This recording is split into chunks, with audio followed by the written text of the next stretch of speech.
Hey there, Tiff here. Worrying about how you're going to actually play in your sport today. You want to play really well, but you don't know if you'll be able to do it. Well, what we're going to be doing today is we're going to be looking at some strategies in how that you can actually play better in your sport, perform better in your sport, so that you really know what you need to be focusing on so you can reduce that feeling of those butterflies in the stomach and reduce that feeling of those nerves and that worry about actually how you're going to play. So don't go anywhere. I'll be with you very shortly.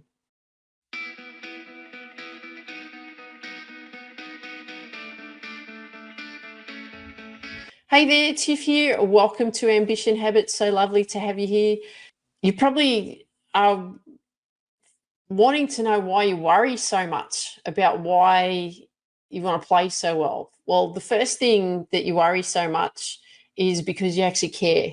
Like, you've taken up this sport, you've been playing this sport for however long you've been playing it, and you do want to perform well and you'd like to be improving. And so there's frustration that you are not improving, or you may feel like that you've plateaued, or you may feel like that you're going a little bit backwards, or you just really don't know what to do into moving forward so that you can actually play so much better. So what we're going to be looking at here today is what actually happens for you when you start to really worry about how you're going to play. And what we're then going to be doing is then we're going to put some action steps in place for you so that you can deal with the worry so much better. So you can, turn that nervousness more into motivation and get you focused on what you actually need to be doing. So let's look at what happens with you when you are really starting to worry or you get really nervous about when you're playing. So number one is you overthink and you overanalyze how you'll actually play. So you're really worried about what's actually going to be happening. So you may overthink your technique, you may overthink how you've got to play, and so on. Number two is you'll find it very difficult to focus. And the reason for that is because, again, you're more focused on the fear of failing, the fear of worrying about failing, and that's why you can't focus. The third thing is you worry about how badly you'll play, yet you haven't even started yet. So you're already setting yourself up for failure because you're already preempting that you're going to play bad because you're so nervous about how you're going to play. Number four, are you worrying about disappointing yourself, or are you worrying about letting other people down? And number five, you're already talking to yourself negatively. So your self-talk is not good. You keep telling yourself that you play awful, you're not good enough, you're not consistent, you're not anything that's ever good enough. And what's the point of that you even showed up today type feeling? And that's what actually starts happening, is that you actually start looking at why you're not going to play well and you haven't even started yet. And you've already set yourself up. I've already listed these 5 things. You overthink too much. You find it difficult to focus. You're worried about how badly you'll play. You worry about disappointing yourself or others, or you're already talking negatively to yourself and you haven't even played yet, right? So how are you going to play well if you've set yourself up that way? And I can give you an example of that. Is like, I teach a lot of women that play golf. And what happens with them, and it doesn't matter whether they come and have a lesson with me or I run golf tours as well, what happens is they always tell me they're inconsistent, they play poorly, and therefore then they never expect themselves to play well. So they keep telling me how inconsistent they are in everything that they do. Yet I see them out on the course or they have a lesson with me and actually they're all right. They're not as bad as they think they are. They just need a little bit of a tweak. But in their mind, like, I always hit the ball bad off the tee, for example, or always my second shot is always bad, or I can't putt, or, or I can't play this particular hole because I always play this bad. And the thing is they're already talking about what's going on for them, for their game, and they haven't even stepped out on the golf course yet. So you can see that Like, if you're already talking about how bad you are, how are you going to play good when you step out there? It's a bit of a, like a mismatch, isn't it? That doesn't connect at all. So what we need to make sure that we're doing is that we want to change that focus, because when you worry about how you're going to perform, then your focus is then about the worrying about performing badly.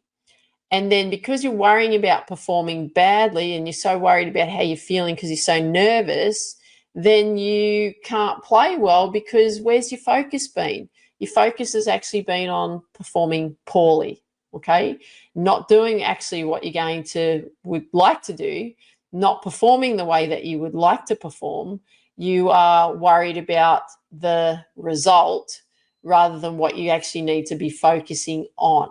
Sounds a bit like life, doesn't it? It sounds like, oh, geez, you start worrying about things and worrying about the fear of what might happen. And you're so focused on the fear of what might happen, then you actually can't focus on what you need to do in the moment and what you need to be working towards to change that, because you're too worried about what might happen even before you've done anything.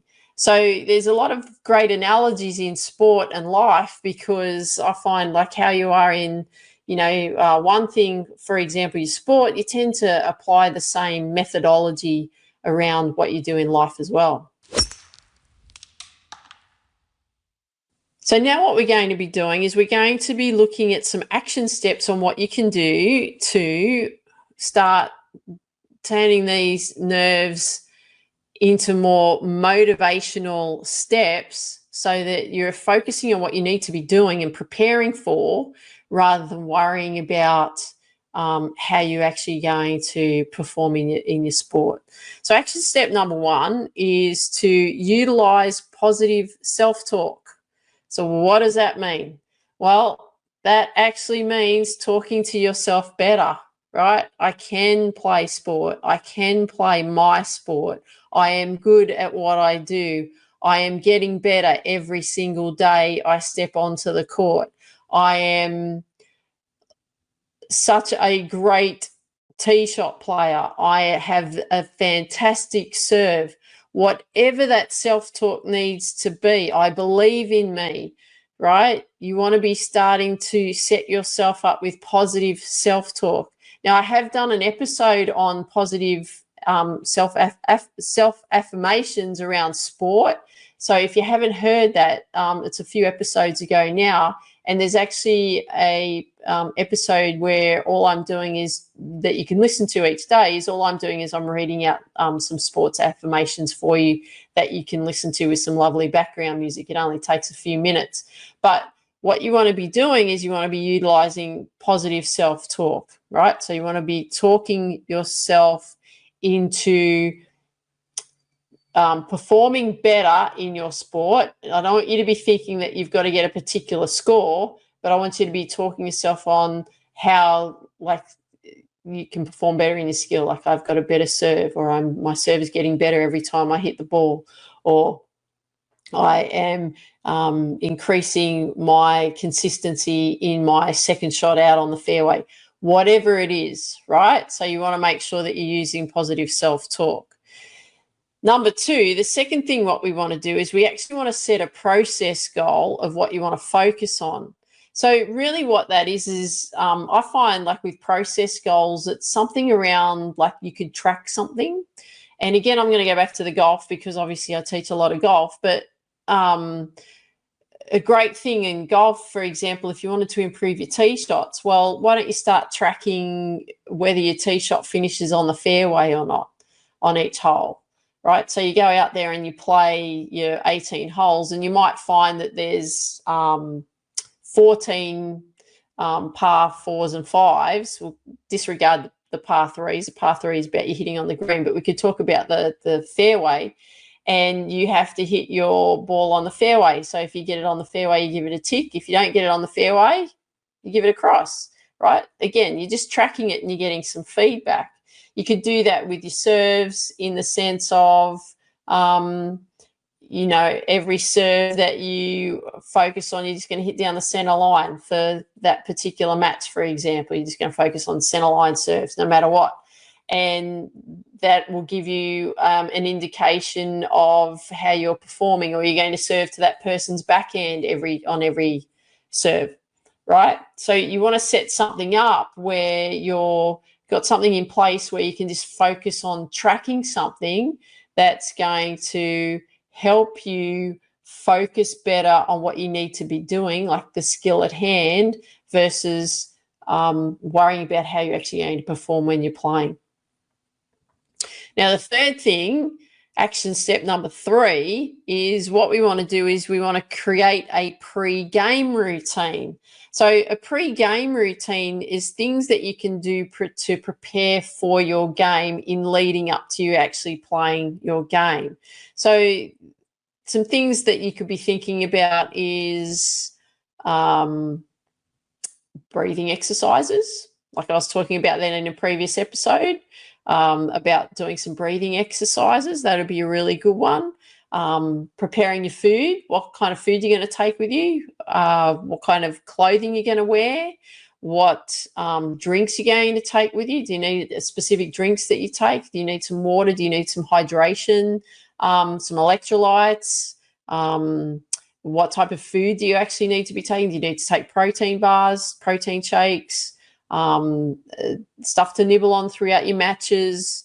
What you're actually going to do prior to playing, what your warm-up routine is like, right? So what you're actually starting to do is, rather than focusing on, oh, gee, I'm just going to play bad today, what you're starting to do is you're starting to put some action steps in place that help you preset yourself for better success, so that you're taking control of the nerves and turning those nerves into motivation, so you can go beyond those butterflies, right? Beyond the nerves. We want to get beyond that, right? We don't want that to be the thing that makes and breaks us.